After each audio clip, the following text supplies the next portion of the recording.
السيد علي بن سعيد الخيرين اب روح لقوة اليد. البطولة على بعد خطوة الآن من الريان، مباراة درامية، مباراة صعبة، الريان قضى فيها على فريق النور السعودي. شفت ازاي المباراة؟ أول شيء الحمد لله رب العالمين، هذا من فضل ربي، وإحنا قطعنا 50%.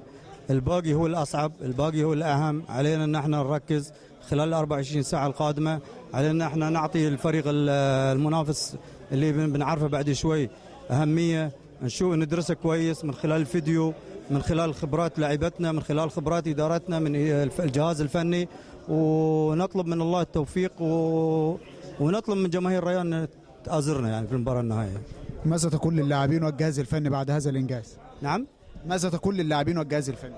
والله كلمة شكر قليلة في حقهم، ولكن أقول لهم البطولة ما انتهت، الباقي أهم، لازم نركز في الأهم. خلاص احنا وصلنا مرحلة، باقي لنا سلم واحد على البطولة، يجب أن احنا نحسب حساب، وانتم فريق بطولات، لعيبة دوليين، تعرفون شلون تحسبون الوقت الباقي فنيا ونفسيا للنهاية. كابتن محمد الهجري أحد مفاتيح لعب الريان وأحد نجوم الريان في مباراة اليوم، تأهل الريان للدور النهائي، شفت ازاي تأهل الريان وتكرار فوزه على فريق النور السعودي؟ اول شيء بسم الله الرحمن الرحيم، مبارك حق اللاعبين، جهاز فني والرياضه اللي في قطر كلها، كل الانديه يعني كل المتابعين، مش نادي الريان، هاي يخص قطر كدوله مش نادي واحد. وبالنسبه حق المباراه بدايتها نفس ما شفت مباراه صعبه، فرقوا عنا فرق 3 اقوال، كان في شوي ضغط زايد، تركيز زايد من اللعيبه شويه من البدايه، والحمد لله بعد طلب التايم من المدرب تداركنا الوضع، قمنا نلعب كره سهله. وفريق النور فريق محترم، بس في الاخير قام يلعبون بنرفزه شوي، وكان يمكن يؤدي هالشيء انه اصابه لاعب ولا هاي، بس الحمد لله عدينا المباراه على خير، وتفكيرنا ان شاء الله بالفائز بين الاهلي والكويت. ماذا ستحضروا للنهائي؟ والكلام في الملعب ان شاء الله.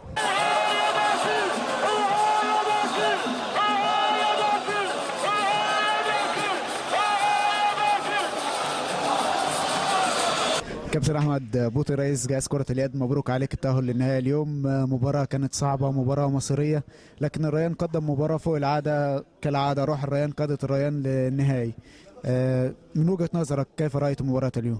والله المباراة كانت صعبة، مباراة نصف نهائية أكيد.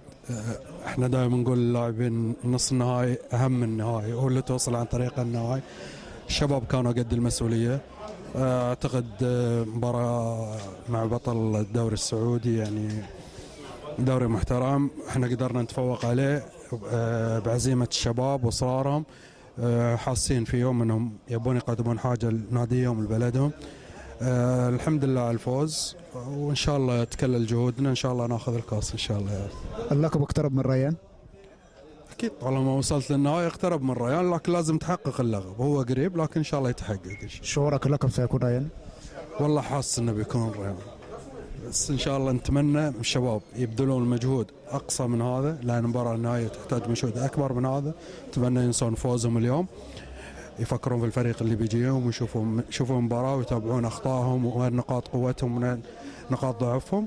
ان شاء الله ربي بيوفقنا ان شاء الله. كابتن صاحب بن عزيزة احد النجوم الذين قادوا الريان للتأهل للنهائي، مباراة كانت صعبة عليكم اليوم، لكن شفنا تألق غير عادي من صاحب بن عزيزة، كلمنا عن المباراة اليوم.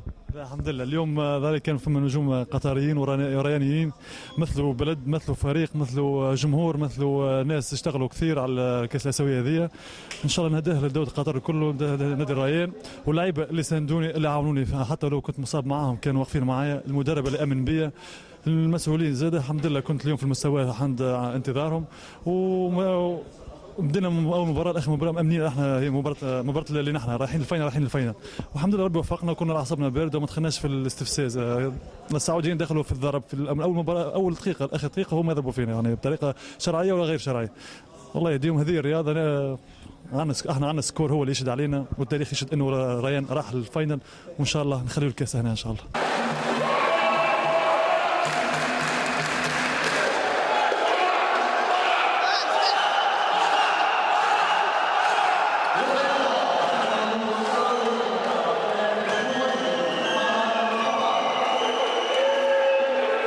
بسم الله الرحمن الرحيم. والله نظن ان اللاعبين اليوم ادوا مباراه بطوليه، مباراه قويه، وتحسنوا على المباريات اللي فاتوا، لان ما سويناش نفس الاخطاء. والدليل على هذا هو ان هجومنا اليوم قول 30 هدف، المره الاولى اللي نوصلوا لهذا النتيجه. رغم ان تلقينا بعض الاهداف سهله يعني في الدفاع، لكن دفاعنا سمح لنا باش نسوي بعض الفاست بريكات، وايضا هجومنا المنظم، الشيء اللي ما كناش نسويوه في المباريات اللي فاتت.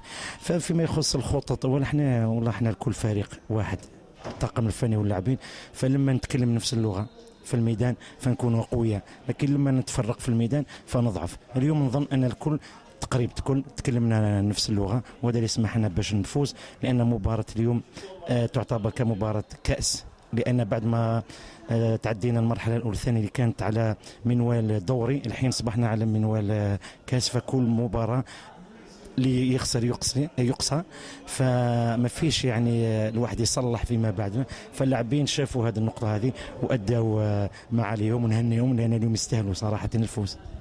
اليوم كان سر من اسرار المباراه، بعد ما كان الريان متاخر بفارق 3 اهداف، كانت تعليمات الكابتن كمال عقاب، ماذا قلت للاعبين؟ والله انا مش وحدي، والله العظيم مش وحدي، انا طاقم فني، معي كابتن علاء، معي طاقم اداري، معي طاقم طبي، واحنا الكل يعني في بعض الحين نقول كلمه ممكن تمشي، لما تمشي راهو تتكلموا عليها، لما ما تمشيش ما تظهرش. فمش انا وحدي، يعني اللاعبين ما شاء الله، والطاقم احنا كل عائله واحده، والحمد لله ونشكره. توقعاتك للنهائي يا كابتن؟ نهائي الحظوظ يعني متساويه، واللي يكون اقوى يفوز. نتمنى نكون احنا، لكن اليوم ما نفكر في النهائي، عندنا قسم من الراحه، نرتاح ونخلوا اللاعبين يستبنوا، احنا نقولوا هذا الفوز، فيما بعد نتكلم عن النهائي ان شاء الله.